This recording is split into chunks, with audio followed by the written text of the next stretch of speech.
8%. That is the concentration of methanol in the vapor coming off 3I Atlas.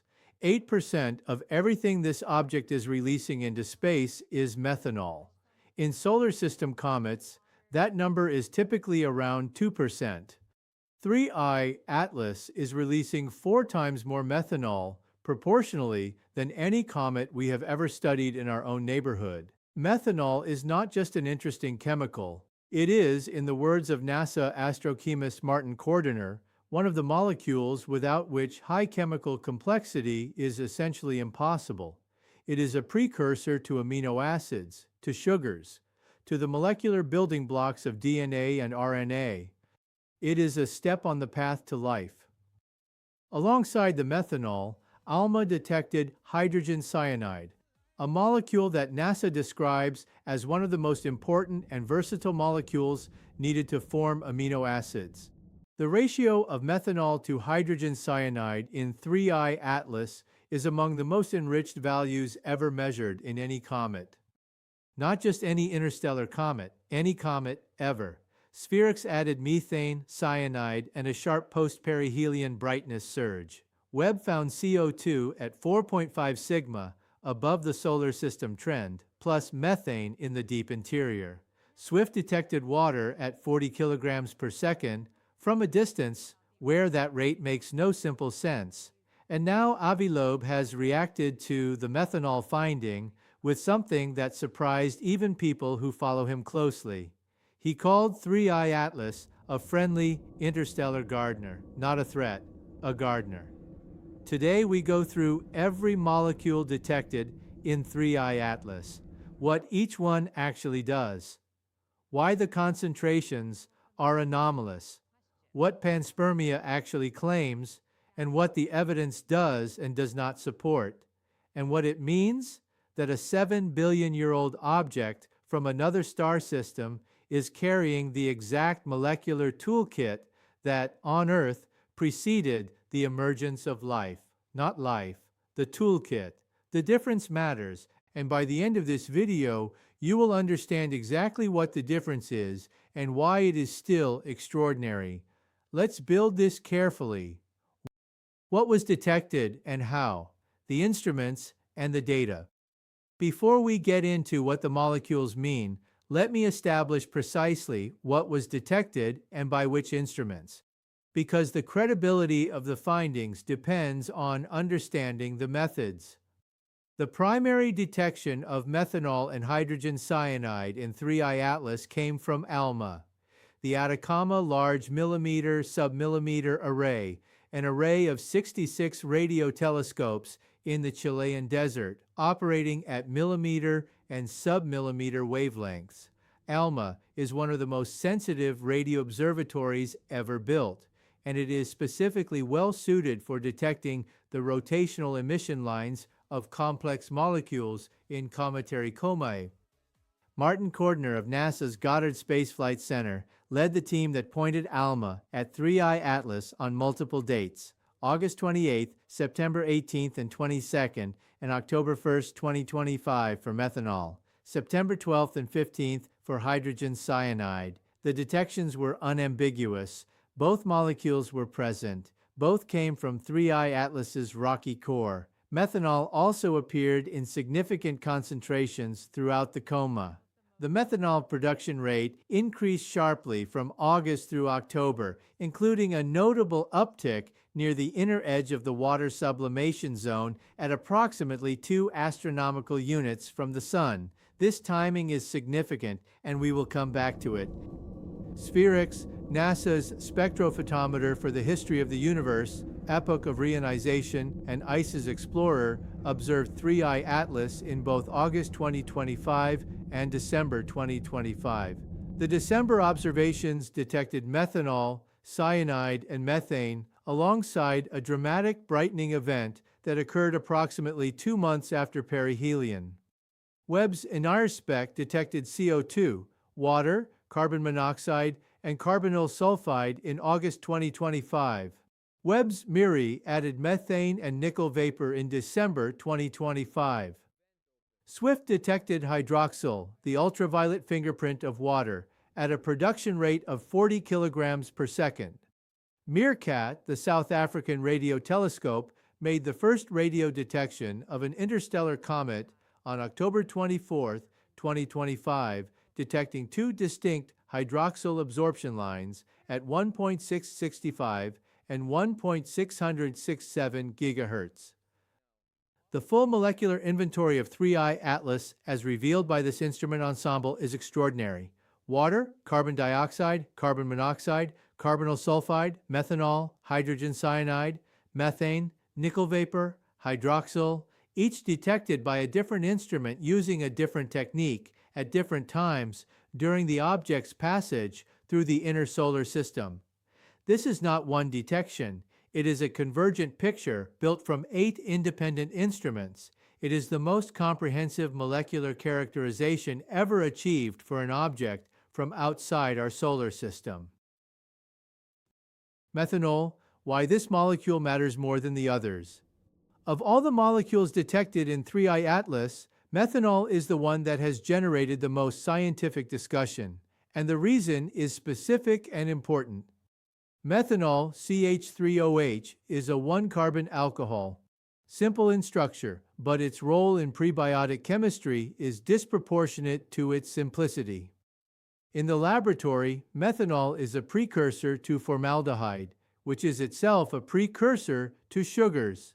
The Formose reaction, discovered in the 19th century, shows that formaldehyde can polymerize into ribose, a sugar that forms the backbone of RNA. RNA is considered by many origin-of-life researchers to be the first self-replicating molecule, the beginning of what we recognize as life. Methanol is also involved in the formation of amino acids through Strecker synthesis, a reaction pathway that produces amino acids from simple precursors including cyanide compounds. Amino acids are the building blocks of proteins. Proteins are the workhorses of biochemistry.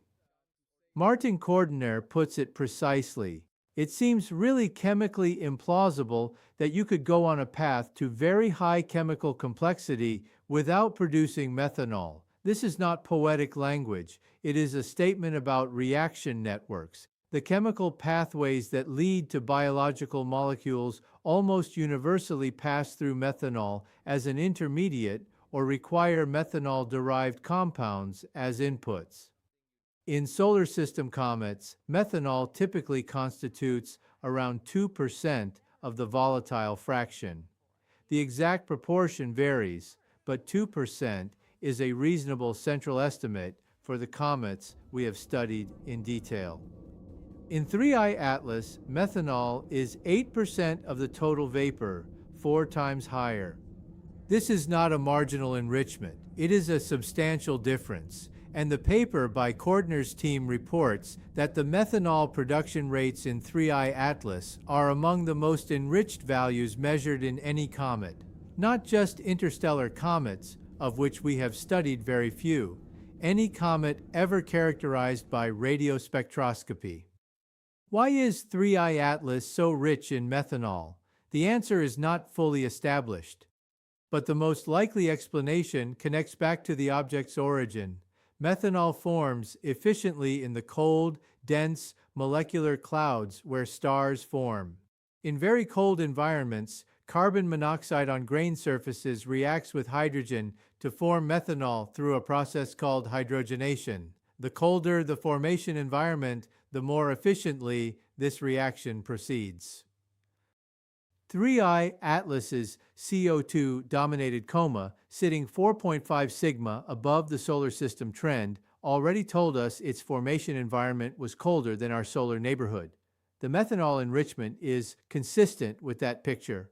A colder disk around an older or more distant star, producing cometary material with a methanol fraction 4 times higher than what our solar system generates. The universe does not make all planetary systems the same way. 3I Atlas's methanol is one of the clearest chemical signatures we have of that difference. Hydrogen cyanide, the molecule with 2 faces. The second major detection, hydrogen cyanide, deserves its own section because HCN has a complicated reputation that needs to be addressed directly. Hydrogen cyanide is toxic, acutely, lethally toxic. Its use as a chemical weapon in the 20th century has given it an association with death that sits uneasily alongside its role in origin-of-life chemistry. But both things are true simultaneously. HCN is poisonous to existing life and foundational to the emergence of new life. Understanding how is important. In origin-of-life chemistry, HCN is considered one of the most important small molecules because of the range of biologically relevant compounds it can form. HCN reacts with itself and with water to produce adenine, one of the 4 nucleobases of DNA and RNA. This synthesis was first demonstrated by Juan Oro in 1961 and remains one of the most significant results in prebiotic chemistry. HCN is also a precursor to amino acids through the Strecker reaction, the same pathway that methanol feeds into. NASA's own description of HCN in the context of 3I Atlas is precise. They describe it as one of the most important and versatile molecules needed to form amino acids. The ratio of methanol to hydrogen cyanide in 3I Atlas is among the most enriched values measured in any comet.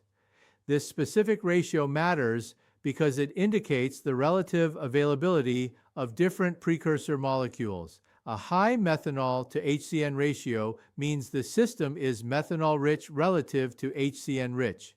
In prebiotic chemistry terms, this is significant because the balance between different precursors affects which downstream molecules are most readily produced. Avi Loeb specifically noted the methanol to HCN ratio in a blog post responding to the ALMA findings. He wrote that the anomalously large ratio suggests a friendly nature for this interstellar visitor. He framed 3I Atlas as a friendly interstellar gardener, depositing prebiotic chemistry rather than threatening existing life. Loeb's framing is unusual coming from someone who has spent months raising the possibility that 3I Atlas might be artificial technology, but it is internally consistent. Whether the object is natural or engineered, a chemistry that favors methanol over HCN is a chemistry that favors complex organic synthesis over simple toxicity. The garden metaphor is scientifically apt. The brightening event, what Spherix saw in December. I want to spend time on the Spherix December 2025 observation because it adds a temporal dimension to the molecular picture that is scientifically significant. Spherix observed 3I Atlas in both August and December 2025. The August observations provided an early chemical snapshot. The December observations caught something different, a dramatic increase in brightness that occurred approximately 2 months after perihelion, 3I Atlas's closest approach to the Sun on October 29th. The quote from the Spherix team captures it vividly. Comet 3I Atlas was full-on erupting into space in December 2025 after its close flyby of the Sun, causing it to significantly brighten. Erupting. That word is doing real scientific work, not gradually brightening as it approached the Sun, as expected. Erupting 2 months after the closest approach, when it was already moving outward and cooling. What causes a post-perihelion brightening eruption? The most likely mechanism is the thermal wave effect. When a comet passes close to the Sun, solar heating penetrates the surface and begins propagating inward. The surface ices sublimate quickly, but the heat takes time to reach deeper layers. Volatiles buried beneath the surface, insulated from direct solar radiation during the approach, begin receiving the stored thermal energy weeks or months after perihelion. If the subsurface contains a reservoir of particularly volatile ices, methane, carbon monoxide, or other supervolatiles, the delayed thermal wave reaching them can trigger sudden, vigorous outgassing, an eruption. The Spherex December detection of methanol, cyanide, and methane in the eruption coma is telling. These are not surface molecules being slowly warmed, they are interior molecules being suddenly released. The eruption is cracking open the interior of 3I Atlas and exposing chemistry that has been locked inside since the object formed billions of years ago in another planetary system. The December Spherex data is therefore not just a second observation of the same chemistry. It is a view into 3I Atlas's interior. The eruption is a geological event, and what it reveals is a methanol and cyanide-rich interior that survived 7 billion years of interstellar travel intact. 7 billion years. The molecules detected in December 2025 formed in a protoplanetary disk that predates our Sun. They have been frozen inside this object since before Earth existed, and Spherex caught them being released for the first time. Panspermia. What it actually claims and what the evidence supports. The word panspermia has been used in almost every media report about the 3I Atlas molecular detections, and it has been used imprecisely enough that I want to spend real time on what the hypothesis actually says and what the 3I Atlas data does and does not support. Panspermia is the hypothesis that the building blocks of life, or life itself, can be transported between planetary systems by natural objects. There are several versions of the hypothesis with different claims.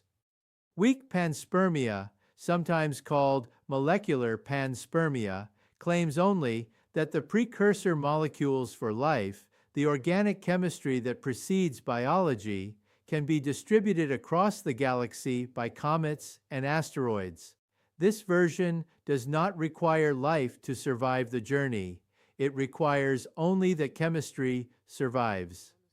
Strong panspermia claims that living organisms, or at least viable biological material like spores or dormant cells, can survive interstellar travel and seed new planetary systems with life. This version is much more demanding. Surviving interstellar transit, the cosmic ray bombardment, the extreme cold, the vast timescales, is an extraordinary requirement.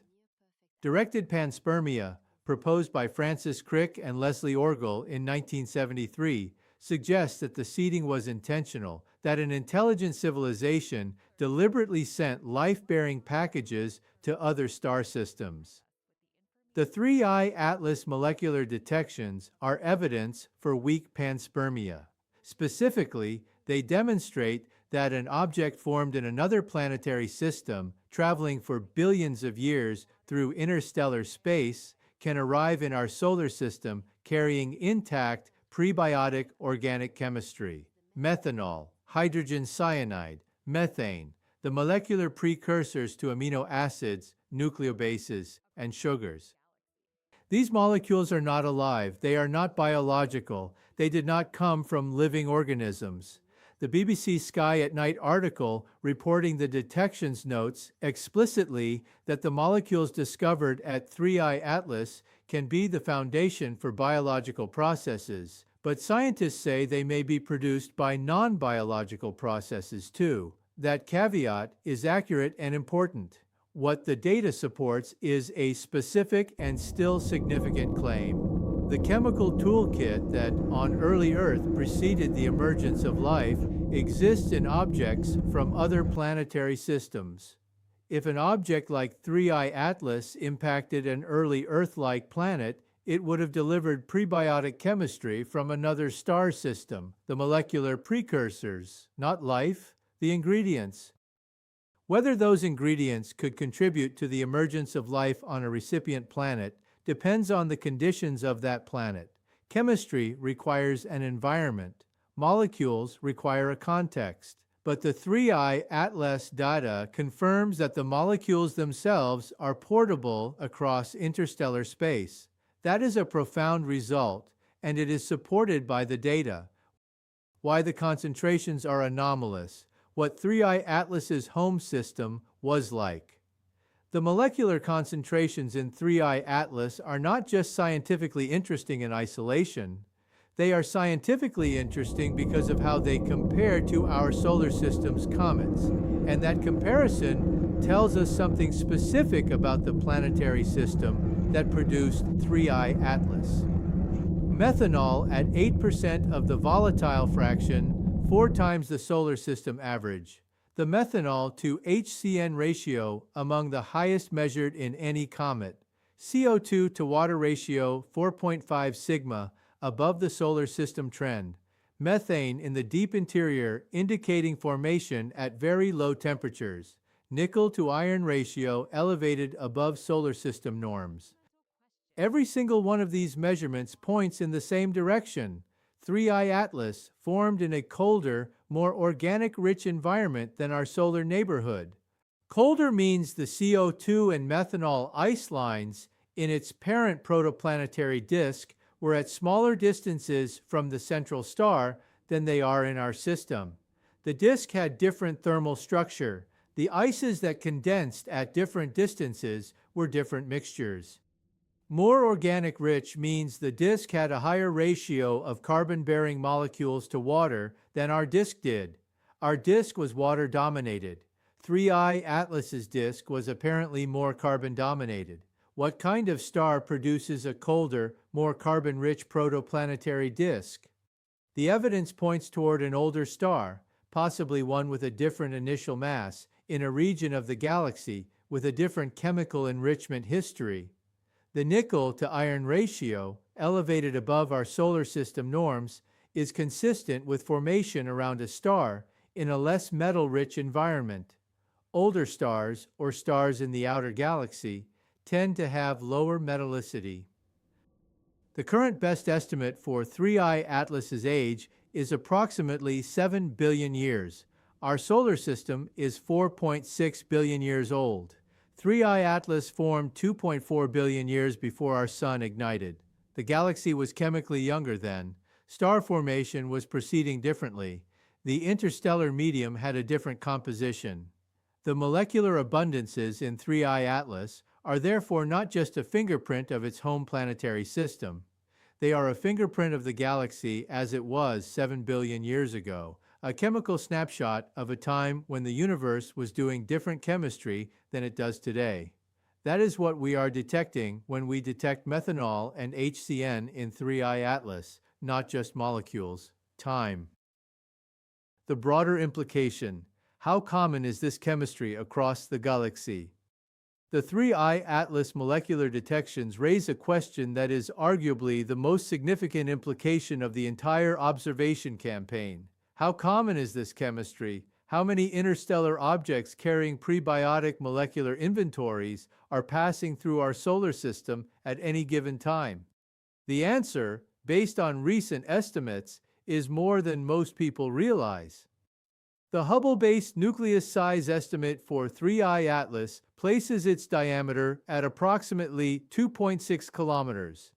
Based on its detection and the survey characteristics that found it, astronomers have estimated the population density of similar interstellar objects in the solar neighborhood. The estimate from the paper by Man-Tu Hui and colleagues, cited by Loeb, is that there is at least one 3I Atlas-sized interstellar object within 4.5 astronomical units of the Sun at any given time. At least one within the inner solar system at all times. We detected 3I Atlas, we detected Oumuamua, we detected Borisov, 3 in less than a decade. The rate of detection is increasing as survey telescopes improve. The Vericy-Rubin Observatory's LSST, now operational, is expected to detect interstellar objects at a dramatically higher rate than previous surveys. If the chemistry we see in 3I Atlas is representative of the broader population of interstellar comets, and we have no reason to think it is exceptional rather than typical, then prebiotic organic chemistry is constantly flowing through our solar system.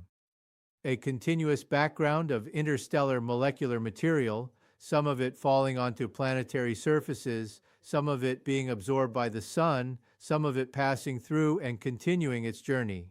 Early Earth was bombarded by comets and asteroids for hundreds of millions of years. The heavy bombardment period, roughly 4.1 to 3.8 billion years ago, delivered enormous quantities of volatile material and organic chemistry to the young planet.